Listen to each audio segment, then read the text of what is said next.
Welcome to Sage Doctor Tutorials. I am Sarah. In this video we will study how send multiple invoices from Sage 50 in one email. To send and print the invoices, you need to click on Sales Invoice Shortcut. Enter the customer ID, then you can email the invoices by either selecting the Print Invoice option or Email option to email the invoices. To select the invoices you want to print or email, click the Print button at the top. The Print Forms Invoices window opens where you can select the range of the invoice numbers. Select appropriate options that suit your actions.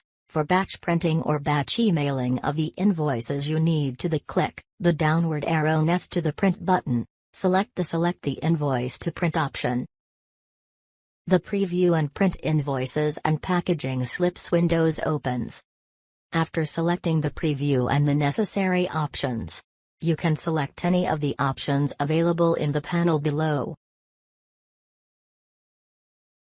Select the ones you want to print or email.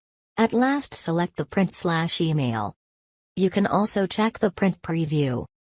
This is how you email multiple invoices in Sage 50. Thanks for watching this video. Please like, share and subscribe our channel for more such informative videos.